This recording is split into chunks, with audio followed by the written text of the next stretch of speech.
कपूर गौरम करुणावतारम संसार सारम भुजगेंद्र हारम सदा वसंतम हृदयारविंदे भवम भवामी सहितम नमामि। दोस्तों, आज मैं एक ऐसी कथा सुनाने जा रहा हूँ जो सुनकर मुझे और आपको मुझे बहुत खुशी मिली है। जो ये कथा मैं सुनाने जा रहा हूँ, एक ऋषि थे और बड़ा सात्विक विचार वाले ऋषि मुनि थे और वो सुबह शाम भजन कीर्तन आरती किया करते थे। तो दोस्तों, उनके बगल में एक नर्तकी रहती थी जो सुबह शाम नृत्य किया करती थी। सुबह तो थोड़ा कम होता था, लेकिन रात का महफिल उसके यहाँ बहुत जम जाता था और वो नृत्य करने वाली सुंदरी थी। नाक नक्श बहुत ही सुंदर थे, उसके सुंदर विचार थे और नृत्य करके वो अपना जीवन यापन करती थी। वो अपने माता को भी सेवा करती थी। लोग आते थे, नृत्य सुनते थे, नृत्य देखते थे, नित्य गान होती थी, मुजरा वगैरह होती थी, ढोलक तबला बाजे बाज साज बाज सब थे उसके पास। इस प्रकार जिंदगी चल रहा था। चलते चलते एक दिन जब दोनों के एक तरफ ऋषि मुनि और एक तरफ नर्तकी, इस तरह जीवन गुजारने के बाद जब भगवान विष्णु का जब ऊपर से वैकुंठ में जाने का बारी आया तो वो नर्तकी चली गई और ये संत मुनि नहीं जा सके। तो संत ने पूछा भगवान से, ध्यान करके ध्यान योग में पूछा कि मैंने क्या ऐसा गलती किया जो मुझे वैकुंठ में निवास नहीं मिला। दोस्तों, तो ऋषि मुनि को भगवान बोले कि देखो ऋषि, तुम भजन कीर्तन करता था, लेकिन तुम्हारा ध्यान उस नर्तकी पर था जो सुबह शाम नृत्य करती थी। भजन कीर्तन से तुम्हारा ध्यान भटक कर वहीं पहुंच जाता था। इस कारण तुम्हारा ध्यान संपूर्ण सत्य के मार्ग पर नहीं रह सका। और वो नर्तकी जो थी, वो नृत्य करते करते उसका ध्यान तुम्हारे संत ऋषि के जो आश्रम है उसमें जो भजन होते थे, नाम हरिनाम संकीर्तन होते थे, वो नृत्य तो करती थी, गाना भी स्वयं गाती थी और लोगों को खुश करती थी, लोग तालियां बजाते थे, लेकिन उसका आत्मा और उसका ध्यान तुम्हारे भजन की ओर रहा करते थे और वो सात्विक रूप से भजन का श्रवण करती थी। इसलिए आज उसे वैकुंठ में उनको जगह मिला और आपको वैकुंठ में जगह नहीं मिला। आपको कुछ दिन और तपस्या करनी पड़ेगी और तभी आपको वैकुंठ धाम में निवास होगा। आप हरिनाम संकीर्तन जो करते हैं ध्यान लगाकर करें, सत्य चित्त से करें, तभी आपका होगा। इतना कहकर प्रभु अंतर्ध्यान हो गए। तो दोस्तों, मेरा कहने का मतलब ये है कि आप भले सतपथ पर हो, आप भले भजन कीर्तन हरिनाम संकीर्तन करते हो, लेकिन आपके बगल में अगर कोई जस्ट इसका उल्टा करने वाले जो भजन कीर्तन नहीं करते हैं, ध्यान नहीं करते हैं, पाप आचरण करते हैं, तो उन पर अगर आप ध्यान देते रहोगे तो आपका इसी ऋषि का हाल होगा। और वो जो व्यभिचारिणी है, अगर उनका ध्यान आपके ऊपर रहेगा तो वो हरिनाम संकीर्तन करते ही उसका भवसागर पार हो जाएगा। दोस्तों, इस बात की शिक्षा मिलती है दोस्तों कि कभी पाप आचरण वाले लोगों के साथ न बात करें, न उनको देखें, न उनके बारे में सोचें, न उनसे किसी प्रकार का लेन देन करें, उससे दूरी बना के इग्नोर करके रखें। अपना पूरा ध्यान को अपने भजन कीर्तन, अपने परमात्मा परमेश्वर पर रखें और इसके साथ साथ अपना कर्म भी करते रहें। इस प्रकार आज की कथा इस प्रकार की थी और मैं एक दृष्टांत देना चाहता हूँ जो आज मेरे मन में आ गया है। मैं जहाँ रहता हूँ उस फ्लैट में 40 यूनिट हैं। उसमें एक यूनिट में एक व्यक्ति फ्रेंड ही हैं, वो सर्विस से रिटायर करने के बाद वो ये फ्लैट खरीदे थे और पति पत्नी और एक कन्या थी उनकी। तो उनका एक ही बच्चा, वो भी कन्या को पढ़ा लिखा कर काफ़ी समृद्धशाली बनाए थे, स्नातक पास कर गई थी। लेकिन उसकी रुचि जो थी संगीत की तरफ थी। माँ सरस्वती का देन था कि एक अच्छा संगीतज्ञ कलाकारा हो गई थी और संगीत किया करती थी। तो काफ़ी प्रचलित हो गई थी। घर में धन संपत्ति किसी चीज की कमी तो थी नहीं, परिपूर्ण था। वैवाहिक जीवन में वो जाना नहीं चाहती थी कि मैं अगर वैवाहिक जीवन में जाऊंगी तो मेरा संगीत नष्ट हो जाएगा। उनके पिताजी भी बुजुर्ग हो गए, उनकी माताजी भी बुजुर्ग हो गई। तो संगीत का प्रोग्राम उनका होता था रात 9 बजे से 12 बजे रात तक होता था और प्रायः वो बाहर जाया करती थी। सब कुछ ठीक चल रहा था दोस्तों। तो उनके यहाँ ऑनलाइन खाना मंगाने की प्रथा थी। क्योंकि खाना बनाने के लिए कोई तैयार नहीं था और सुबह एक कामिन आती थी जो खाना बना देती थी, तो वो एक टाइम खाते थे, दूसरा टाइम नहीं खाते थे। दूसरा टाइम के लिए उन्होंने ऑनलाइन खाना मंगाते थे और वो लड़की खासकर ऑनलाइन वाला खाना बहुत कीमती खाना मंगाती थी और खाती थी। इसके बाद क्या हुआ, ऑनलाइन का खाना में कुछ ऐसा डिहाइड्रेशन कुछ हुआ, पेट में उनका कोई दिक्कत हुआ। फिर इस प्रकार का खाना वो बहुत दिन खाती रही, उसको पता भी नहीं चला और लीवर डैमेज हो गया। कुछ दिन बाद वो दुर्गापुर हॉस्पिटल गई, फिर वहाँ से कोलकाता गई, फिर वहाँ से उसके बाद अहमदाबाद गई, बड़े हॉस्पिटल में गई जहाँ पेट का इलाज होता है। वहाँ उसका 1 महीना इलाज के दौरान उसकी मृत्यु हो गई।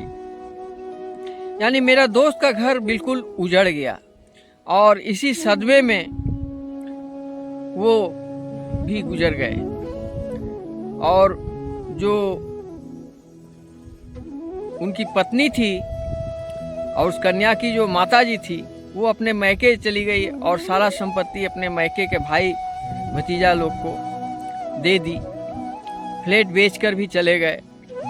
तो ये वाकया मैं आज आपको इसलिए बता रहा हूँ दोस्तों, इस बात से मुझे बहुत गहरा दुख हुआ। मैं अपने दोस्तों से, तमाम दोस्तों से ये कहना चाहता हूँ कि आप जो भी भोजन करें स्वयं बनाकर घर में घर का भोजन करें। आप ऑनलाइन खाना मंगाकर, बाहरी खाना खाकर आप लंबी समय तक अगर करते हैं तो आपको यही कहानी आपके साथ भी हो सकती है दोस्तों। भोजन शुद्ध रूप से घर में करें, सात्विक भोजन करें। तामस भोजन के अंदर ऑनलाइन वाले खाने सब तामस भोजन के अंदर ही आते हैं दोस्तों। भोजन सात्विक करें, सतोगुण वाले करें, नॉन वेज का त्याग करें। और मुझे जो डॉक्टर साहब ने बताया, भेलोर सीएमसी में भी बॉडी चेकअप करने के लिए जब गया था तो वहाँ के डॉक्टर ने बताया कि जितना आप खाते हो अन्न, गेहूं चावल, उसका दुगना खाओ सब्जी और उसका दुगना खाओ फल और उसका दुगना पियो पानी, तुम्हें कभी बीमारी नहीं होगी दोस्तों। ये बात मैंने फॉलो किया और मैं इसका रिजल्ट देखा, बहुत अच्छा रिजल्ट आया। मैं तमाम दोस्तों से यही कहना चाहता हूँ कि भोजन ऐसा करें जो आपका शरीर स्वस्थ रहे, मन प्रसन्न रहे। और गीता में जो श्री कृष्ण ज्ञान दिए हैं अर्जुन को, कर्मयोग, कर्म ही प्रधान पर उन्होंने जोर दिए हैं। तो कर्म के अंदर ये 3 बात का ध्यान जरूर दें, भोजन, प्यास और मैथुन। ये शरीर की आवश्यकता है। ये शरीर को कोई धर्म से, कोई रिश्ते से, कोई लाभ लॉस से, कोई परमात्मा से या किसी मिट्टी से कोई मतलब नहीं है। ये 5 तत्व का अधम शरीर है। क्षितिजल पावक गगन शमीरा, ये अधम शरीर है 5 तत्व का, जो इसी 5 तत्व में विलीन हो जाएगा, मिट्टी में मिल जाएगा। इसको किसी से कुछ लेना देना नहीं, इसको सिर्फ 3 चीज से लेना देना है, वो है भूख, प्यास और मैथुन। तो ये सात्विक करें, आपका शरीर शुद्ध रहेगा और साथ साथ मन भी शुद्ध रहेगा। और मन जब शुद्ध रहेगा तो आपके अंदर भक्ति आएगी और अहंकार धीरे धीरे निकलती चली जाएगी। इंसान के अंदर में जब भक्ति आती है तो अहंकार धीरे धीरे समाप्त। अहंकार और भक्ति एक साथ नहीं रह सकते हैं, या अहंकार और भक्ति वहाँ एक साथ रह सकते हैं जहाँ स्वार्थ की भावना में लोग दिखावा करते हों। बहुत सारे कैरेक्टर हैं दुनिया में दोस्तों, पहचानना बड़ा मुश्किल है। कुछ लोग इतने भोले दिखते हैं, इतने अच्छे दिखते हैं जो आप समझ नहीं पाएंगे, लेकिन वो स्वार्थवश किसी पर दया कर रहा है, किसी सत्य वचन बोल रहा है, भक्ति मार्ग में दिखा रहा है, शुद्धिकरण देख रहे हैं वो, लेकिन उसके अंदर स्वार्थ छिपा हुआ है और मटेरियल वर्ल्ड से उसका मोह लगा हुआ है, सांसारिक सामान पर वो जुटाने में लगा हुआ है, अपने सुख को बढ़ाने में लगा हुआ है कि मैं कितना सुखी हो और सुखी हो जाऊं, और पैसे वाला हो जाऊं, और धनवान हो जाऊं। इस चक्कर में जो लगा हुआ है वो परमात्मा को ध्यान नहीं दे पा रहा है। वो इतना अंधा हो चुका है कि परमात्मा पर उसका ध्यान जाएगी ही नहीं। लेकिन जिस दिन उसकी परमात्मा पर ध्यान जाएगी और परमात्मा के प्रति उसकी भक्ति जागेगी तो धीरे धीरे सब मोह भंग होते चला जाएगा और सारे अहंकार धीरे धीरे मिटते चले जाएंगे और वो एक सात्विक जिंदगी जीने लगेगा।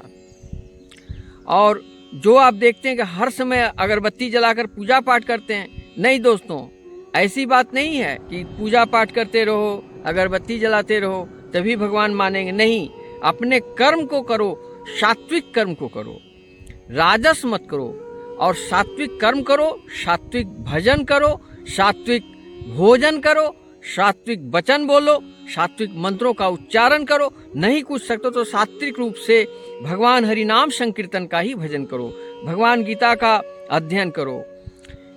18 पुराण, 4 वेद में किसी भी जिसमें आपको विश्वास हो, वेद व्यास ने जो लिखे हैं, इसमें आपको एक बात की आश्चर्य हो जाएगी कि जिस तरह गरुड़ पुराण में पढ़ोगे तो समस्त ब्रह्मांड गरुड़ जी का है, गणेश पुराण में संपूर्ण ब्रह्मांड गणेश जी हैं, भागवत कथा में संपूर्ण ब्रह्मांड के मालिक श्री कृष्ण जी हैं, मार्कंडेय पुराण में आदि शक्ति दुर्गा जी हैं, शिव पुराण में सुप्रीम बॉस महादेव हैं, विष्णु पुराण में विष्णु जी हैं। तो इस प्रकार जो 18 पुराण है दोस्तों, सब में एक ही है, वही परम ब्रह्म परमेश्वर हैं जो विभिन्न रूप में अपना लीला संसार को दिखाए हैं। और समय समय के अनुसार जिस वक्त जैसा समय आते गया है, इसके लिए महाभारत में कहा है दोस्तों कि यदा यदा ही धर्मस्य ग्लानिर्भवति भारत अभ्युत्थानम अधर्मस्य तदात्मानं सृजाम्यहं परित्राणाय साधूनां विनाशाय च दुष्कृतां धर्म संस्थापनार्थाय संभवामि जुगे जुगे। तो इस तरह जब जब धर्म की हानि हुई है और तब तब भगवान का अवतार हुआ है और धर्म की रक्षा करने के लिए वो आए हैं विभिन्न विभिन्न रूप में और विभिन्न समय में। हजारों करोड़ों वर्षों पहले से ये युग युगांतर में अपना अपना लीला देख करने के लिए भगवान आते हैं और वो फिर ये लीला करके उनकी पूजा पद्धति चलती रहती है। तो इस तरह कलयुग में भी कल की अवतार होने वाले हैं या हो चुके हैं। तो इस प्रकार जिस समय धर्म की जय होगी, अधर्म का नाश होगा, इसके लिए ये लीलाएं होती रहती, इसमें कन्फ्यूजन में नहीं रहना। कोई भी दोस्तों को, सबको मैं यही कहना चाहता हूँ दोस्तों, कि जिस किसी पर आपका विश्वास हो, जिस देवता पर आपका विश्वास हो, उसी देवता को, एक ही देवता को आप नमन करें, चिंतन करें, पूजन करें, मनन करें, हरिनाम संकीर्तन करें और सात्विक विचार पर रहें। ये जीवन नाशवान है, नष्ट हो जाएंगे और आत्मा को परमात्मा तक पहुंचाएं। और आत्मा को परमात्मा से मिलने के लिए जो रोक है, जो अंधकार है, वो है अहंकार, घमंड जिसको कहते हैं, अहंकार, लोभ, क्रोध, मोह, माया में मत पड़ो। ये सब मिथ्या है। तो सत्य क्या है? सत्य यही है जो भगवान हरिनाम संकीर्तन में ध्यान लगाओ, सात्विक रूप से। सतोगुण, रजोगुण और तमोगुण, ये तीनों गुण ब्रह्मांड के सभी चीज़ों में है। आप तमोगुण का त्याग करते चलो और रजोगुण को अपनाओ, या फिर सतोगुण को। सतोगुण यदि अपना नहीं सकते हो तो कम से कम रजोगुण अपनाओ, किसी का बुरा मत करो। ये इस प्रकार भागवत कथा के अनुसार जो ज्ञान गंगा है वो मैं स्पष्ट टूटी फूटी भाषा में आपको समझाया। एक और दृष्टांत मैं देना चाहता हूँ दोस्तों, कि लोग आज के ज़माने में सबसे परेशान हैं वो मटेरियल वर्ल्ड के चीज़ों पर। हर किसी को मोबाइल चाहिए। मोबाइल का यूज़ इतना मत करो। डॉक्टरों का कहना है कि मोबाइल के अंदर जो रेडिएशन है वो हार्ट को और ब्रेन को डैमेज करता है। छोटे छोटे बच्चों को वो जो मोबाइल का आदत लगी है और वो टीवी भी नहीं देखते हैं, कोई भी चीज़ नहीं देखते हैं, कोई सबसे अधिक से अधिक समय वो मोबाइल में रहते हैं। ये भविष्य के लिए बहुत हानिकारक है दोस्तों, इससे बचो। मोबाइल का काम एक अच्छे चीज़ के लिए यूज़ करो, ये नहीं कि उस पर आसक्त हो। ऐसे तो मेरा मटेरियल वर्ल्ड में कोई भी चीज़ पर आसक्त मत हो जाओ। ये गीता का सबसे प्रथम आदेश है और प्रथम ज्ञान है कि किसी चीज़ पर आसक्त मत हो जाओ। कोई तुम्हारा अपना नहीं है, कोई तुम्हारा पराया नहीं है। और खुशी हो या दुख हो, सब में धैर्य बना कर रहो और परम परमेश्वर का ध्यान रखो। इस प्रकार दोस्तों, ये ऑनलाइन का खाना और मोबाइल, ये हमारे देश के सभी व्यक्तियों के लिए मानव कल्याण में एक दुर्भाग्य के रूप में प्रकट होने वाले हैं। और सबसे तीसरी दुख की बात यह है कि लोग किचन में खाना बनाने के लिए तैयार नहीं हैं। न्यू जनरेशन के बच्चे तो खाना बनाने से दूर भागते हैं। ये भी एक बड़ी समस्या सामने आ रही है दोस्तों।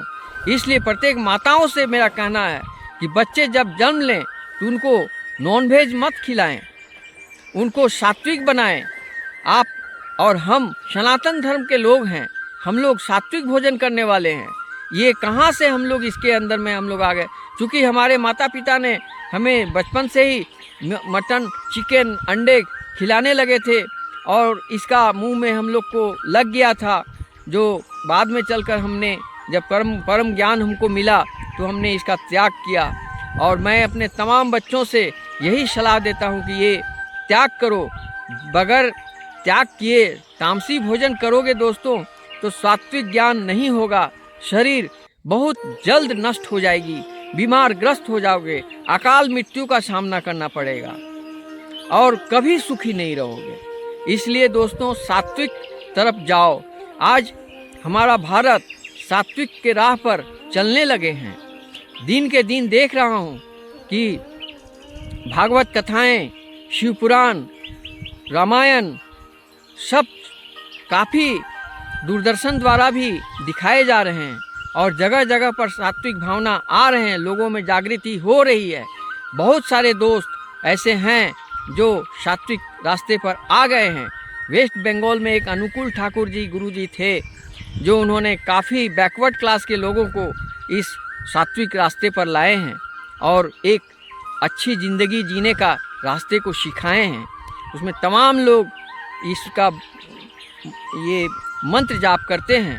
और अनुकूल ठाकुर का आश्रम जो देवघर में है, मैंने देखा वहाँ पर बहुत लोगों का आना जाना है। 5000 लोग को फ्री भोजन कराने तक की व्यवस्था है।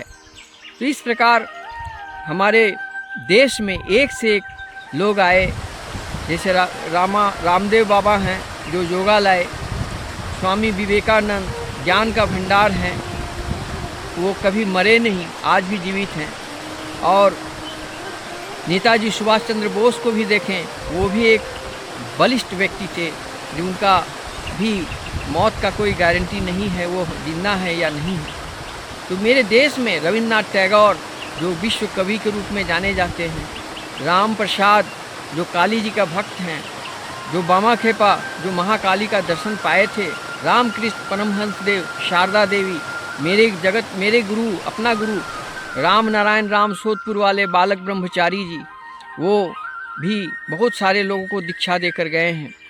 और प्रभुपाद जिनको भारत रत्न मिलना चाहिए, वो प्रभुपाद की एक छोटी सी कहानी दृष्टांत में देना चाहता हूँ दोस्तों, समय तो बहुत कम है। प्रभुपाद अंग्रेजी में बड़ा निपुण थे और अंग्रेजी बोलने में बड़ा उनको उपलब्धि थी। तो वो अपने गुरु के पास गए, गुरु ने उनको शिक्षा दिया कि तुम अंग्रेजी में भागवत गीता का अनुवाद करो और सब जगह फैलाओ। तब उन्होंने अंग्रेजी में अनुवाद करने लगा और अमेरिका, ऑस्ट्रेलिया, रूस, जापान, जहाँ जहाँ भी वो गए, वो अंग्रेजी में अनुवाद करके इसका प्रचार करने लगे। प्रचार करते करते जिस समय वो हॉस्पिटल में मरणासन स्थिति में थे, उस समय भी वो इंग्लिश में ट्रांसलेट भागवत गीता का कर ही रहे थे। और करते करते उनकी आत्मा प्राण चली गई।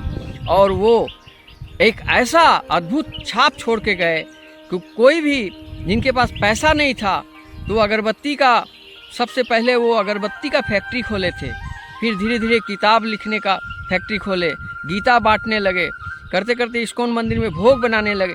इस तरह करते करते 108 उन्होंने इस्कॉन मंदिर बनवाया, जो बहुत ही कम समय में आज इतना अचीवमेंट, इतना बड़ा डेवलपमेंट किसी इंसान में नहीं देखे हैं दोस्तों, जो श्री प्रभुपाद में देखे हैं। इनको भारत रत्न मिलना ही चाहिए। मैं अपने तमाम दोस्तों से कहता हूँ कि ऐसे महापुरुष का दर्शन मात्र से आपकी सारी मनोकामनाएं पूर्ण होंगे, सारे मन के अंधेरे मिट जाएंगे। हो सकता है परम परमेश्वर का ही एक अंश थे ये, जो मानव रूप में आए थे। तो दोस्तों, मैं आपसे प्रभुपाद जैसा बनने के लिए नहीं कह रहा हूँ, लेकिन मैं इतना ज़रूर कह रहा हूँ कि आप जीवन में 2 मार्ग हैं, सत्य मार्ग और असत्य मार्ग, अधर्म है और धर्म है। आप किस तरफ जाते हैं? अगर अधर्म में जाओगे तो वही जिस तरह दुर्योधन का नाश हुआ उस तरह नाश हो जाओगे, और धर्म के जाओगे तो युधिष्ठिर के जैसा फिर राजा ही बनोगे। तो इस प्रकार श्री राम जी भी धर्म के रास्ते पर ही थे, जो पुरुषोत्तम राम के नाम से जाने जाते हैं। उनकी लीला अपरंपार है, हरि अनंत हैं, हरि कथा अनंता है। आपको मैं ज्ञान देना नहीं चाहता हूं दोस्तों। आज का जो एपिसोड था, इसमें 2 चीज़ मैं आपको बताना चाहता हूं जो बहुत ही हानिकारक है। वो है ऑनलाइन का भोजन और बाहरी खाना को आप सेहत के लिए बहुत हानिकारक, अपने बच्चों को और अपने खुद को मत करें। खुद ही बनाएं, चावल, आलू, दाल, जो भी हो सके आप घर में ही बनाएं और उसको खाएं। दूसरी बात, मोबाइल का भी इस्तेमाल बहुत सोच समझ कर करें। जिस रूम में आप सोते हो उस रूम में कोई मोबाइल को रख कर मत सोएं, स्विच ऑफ करके अलग रूम में रख दें, उसके बाद ही सोएं, वरना आपका हार्ट या ब्रेन में इसका इफेक्ट पड़ेगा। तीसरी बात, जो स्विमिंग पूल में जो लोग नहाते हैं, अगर स्विमिंग पूल में नहाते वक्त यदि उस स्विमिंग पूल का पानी में एक कीड़ा अभी दिखाई दे रहा है जो बड़ा खतरनाक है, वो कीड़ा नाक के दरवाजे से घुस करके ब्रेन में चले जाते हैं और 1 घंटे में उसके अंदर काफ़ी वायरस फैलने लगते हैं और पूरे दिमाग को वो डैमेज कर देता है और आपको पता भी नहीं चलेगा। जब लास्ट स्टेज होगा तो आपको नाक से और कान से खून गिरना लगेगा। और जब आप उसका सीटी स्कैन और एमआरआई करेंगे तो उस समय पता चलेगा कि आप बिल्कुल ख़त्म है, बिल्कुल 2 से 3 दिन के अंदर आपकी मौत हो जाएगी। इस प्रकार का 4-5 केस मैंने देखा है जो सीएमसी हॉस्पिटल भेलोर में मैंने देख कर आया हूँ। तो इसलिए दोस्तों ये भी मैं कहता हूँ कि स्विमिंग पूल में नहाने से पहले पानी का जांच करा लें, और यदि नहाएं तो नाक बंद करके नहाएं ताकि नाक के द्वारा कोई कीड़ा अंदर न चला जाए। इस तरह से 3 बात का आज मेरा थीम था, 3 बात का आज आप गांठ बांध कर सुन लें और समझ लें दोस्तों। इतना ही कहकर आज की कथा मैं यहीं समाप्त करता हूं दोस्तों। हरे कृष्ण कृष्ण कृष्ण हरे हरे, हरे राम राम राम हरे हरे।